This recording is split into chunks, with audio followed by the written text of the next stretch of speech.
siang Bapak dosen, saya atas nama Wino Serdon Seran, kuliah di Universitas Nusa Cendana Kupang, Fakultas Fisip, jurusan Sosiologi, kelas A, reguler sore, semester 7.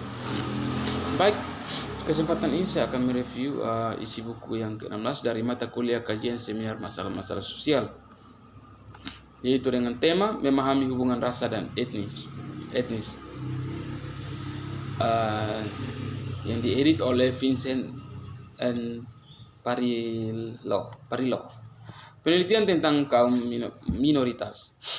Amerika bangga diri sebagai bagian dari bangsa imigran. Banyak orang masih menyebut Amerika Serikat sebagai tempat meleburnya orang-orang dari segala ras, agama, dan kebangsaan yang menjadi bebas dan memperbaiki kehidupan mereka. Tentu saja, sejumlah besar imigran memberikan kesaksian hidup tentang prinsip itu. Antusiasme mereka terhadap negeri mereka sebagai anak angkat nyata dalam wawancara lisan yang tak terhitung banyaknya di Pulau Ellis. Di tempat-tempat lain, sebagian mahasiswa terlepas dari bagaimana baru-baru ini keluarga Anda berimigrasi ke Amerika Serikat. Sebagian besar dari Anda juga memberikan bukti tentang impian Amerika tentang kebebasan memilih, peluang ekonomi, dan mobilisasi yang mengikat. Namun di bawah 4 Juli, pidato penyebaran bangsa dan beragam bangsa selama bertahun-tahun dan jumlah cerita keberhasilan adalah kebenaran yang menghasilkan orang-orang Amerika yang lahir di negara sendiri tidak selalu menyangkut pendatang baru dengan tangan terbuka. Sebenarnya mereka seringkali menanggapi dengan tindakan diskriminasi yang terang-terangan, mulai dari menghindari kekerasan dan pembunuhan, perlakuan dominan kelompok pribumi kulit hitam dan penduduk asli Amerika, menggambarkan kegigihan, penaklukan dan ketidaksetaraan yang berurat berakar. Dewasa ini problem-problem serius masih ada dalam sikap terhadap dan perlakuan terhadap penduduk di asli Amerika dalam keraguan-raguan. Orang kulit hitam miskin di ghetto perkotaan dan konsentrasi besar Arab, Asia, Hispanik, dan Muslim Amerika berjuang untuk mendapatkan penerimaan. Bagi beberapa orang, impian Amerika menjadi kenyataan. Bagi yang lain, menghadapi kesempatan penciptaan mimpi buruk Amerika. Ketegangan dan permusuhan antar etnis di perbatasan suatu bangsa merupakan fenomena sedunia yang bermula dari ribuan tahun yang lalu hingga sekarang. Dalam beberapa tahun terakhir, kita telah menyaksikan kengerian dari pembunuhan teoritis di Afghanistan, Indonesia, Irak, Pakistan, Filipina, Spanyol, Turki, dan Amerika Serikat. Faksi-faksi agama ini di India dan Timur Tengah masih menyimpan kebencian yang hebat terhadap satu sama lain sehingga kekerasan terus meletus secara sporaditas. Peperangan suatu suku antara suku Hutu dan Tutsi di Rwanda mengarah ke pembantaian ratusan ribu orang pada tahun 1980-an. Perang berkecamuk antara suku Hausa, Ibo, dan suku Yoruba di Nigeria, dan warga Irak membunuh ratusan orang Kurdi dengan gas beracun. Beberapa tahun sebelumnya, pertumpahan darah yang mengerikan di antara orang-orang kumpulan Kamboja, orang Cina, orang Laos, dan orang Vietnam membuat dunia ini ngeri. Di tempat lain, kaum minoritas lain seperti warga India Barat di Inggris, penduduk Aljazair di Prancis, Turki di Jerman, Roma Gypsy di Republik Ceko, dan warga Palestina di Israel menghadapi prasangka, diskriminasi, dan serangan fisik dalam masyarakat manapun. Pengelompokan orang oleh ras, agama, suku, kebudayaan, atau gaya hidup dapat menimbulkan prasangka ketegangan dan luapan kekerasan secara sporadis. Berikut orang asing sebagai fenomena sosial. Jelaskan bagaimana konsep tentang orang asing membantu kita memahami orang lain.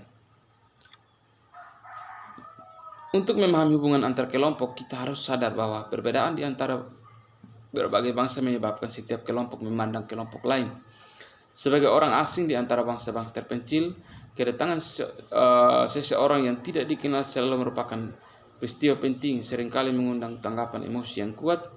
Reaksi bisa berkisar dari keremah tamahan yang hangat, upacara penyuburan atau pelindung, tindakan yang kasar. Dalam masyarakat yang urbanisasi dan bergerak, orang asing masih membangkitkan respon yang sama. Dari Tiwi di Australia Utara yang secara konsisten membunuh para penyusup, hingga bangsa atau bangsa di negara manapun yang terus berjuang untuk menghindari unsur-unsur yang tidak diinginkan. Pesimis dasarnya adalah sama. Pihak luar tidak cukup baik untuk berbagai tanah dan sumber daya dengan orang-orang pilihan yang sudah ada di sana.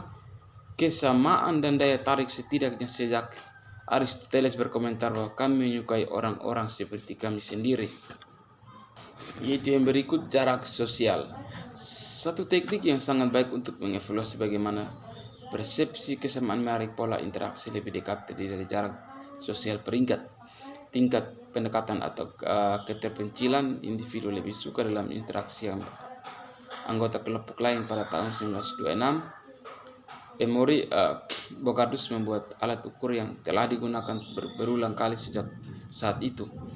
4 dalam 7 penelitian yang serupa selama 85 tahun, para peneliti memperoleh tanggapan dari para mahasiswa untuk mengidentifikasi perubahan dan kelanjutan sikap kaum minoritas apa yang terjadi selama beberapa generasi.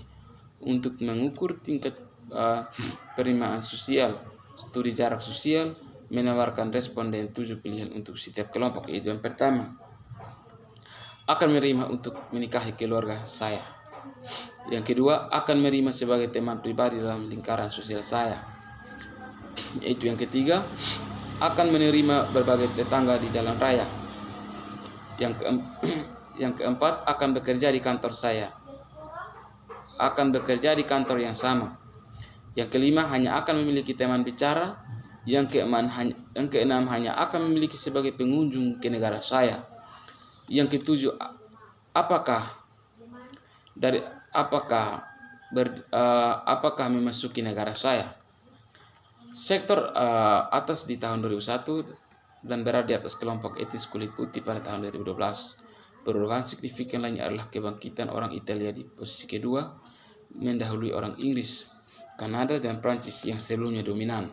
Namun ada umumnya distribusi itu memperlihatkan orang Amerika kulit putih non-etnik, orang Kanada, dan orang Eropa Utara dan Barat pada urutan ketiga, dengan orang Eropa Selatan, Tengah, dan Timur pada urutan ketiga, dan minoritas rasial. Akan tetapi, para peneliti memperingatkan bahwa penempatan yang tepat dari suatu kelompok dalam kaitannya dengan orang-orang di dekatnya hendaknya tidak terlalu penting, karena sektor yang dekat peringkat ini bisa merupakan hasil dari variabilitas sampling.